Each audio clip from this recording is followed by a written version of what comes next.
ഇടുക്കി പൊന്മുടി അണക്കെട്ട് തുറന്നിരിക്കുന്നു. രണ്ടാമത്തെ ഷട്ടർ 20 സെന്റിമീറ്ററാണ് ഉയർത്തിയത്. പന്നിയാർ പുഴയുടെ തീരത്ത് താമസിക്കുന്നവർ ജാഗ്രത പാലിക്കണമെന്ന് നിർദ്ദേശവും നൽകിയിട്ടുണ്ട്. വിവരങ്ങളുമായി ഇടുക്കിയിൽ നിന്നും ആൽവിൻ തോമസ് ആണ് ചേരുന്നത്. ആൽവിൻ, കനത്ത മഴയാണ് മധ്യ കേരളത്തിലടക്കം ഇപ്പോൾ അനുഭവപ്പെടുന്നത്. അതിന് പിന്നാലെയാണ് ഇപ്പോൾ പൊന്മുടി അണക്കെട്ട് ഇടുക്കിയിൽ തുറന്നിരിക്കുന്നത്. ഏതെല്ലാം രീതിയിലാണ് ജാഗ്രതാ നിർദ്ദേശം നൽകിയിരിക്കുന്നത്?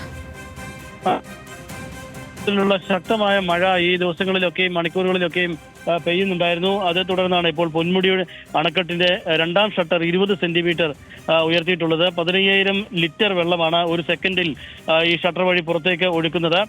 പന്നിയാർ പുഴയുടെ ഇരു കരകളിലുമുള്ളവർ ജാഗ്രത പാലിക്കണമെന്നുള്ള നിർദ്ദേശമാണ് ജില്ലാ ഭരണകൂടം നൽകിയിട്ടുള്ളത്. പൊന്മുടി അണക്കെട്ട് ഈ കഴിഞ്ഞ മഴ ഉണ്ടായിരുന്ന സമയത്ത് തുറന്നിട്ടിരുന്നില്ല. ഇപ്പോഴാണ് അതിശക്തമായ മഴ ഈ വൃഷ്ടി പ്രദേശങ്ങളിൽ പെയ്യുന്നത് കൊണ്ടാണ് പൊന്മുടി അണക്കെട്ട് ഏതാണ്ട് റെഡ് അലേർട്ടിന്റെ നിലയിലേക്ക് എത്തിയിട്ടുണ്ട്. അതിന്റെ ജലനിരപ്പ് റെഡ് അലേർട്ട് അതിന്റെ അളവിലേക്ക് എത്തിയിട്ടുണ്ട്. അതേ തുടർന്നാണ് ഇപ്പോൾ ഒരു ഷട്ടർ തുറന്ന് ഇപ്പോൾ 15,000 ലിറ്റർ ഒരു സെക്കൻഡിൽ പുറത്തേക്ക് ഒഴുകുന്നത്. 20 സെന്റിമീറ്റർ രണ്ടാം ഷട്ടർ ഉയർത്തിയാണ് ഈ വെള്ളം പുറത്തേക്ക് ഒഴുകുന്നത്.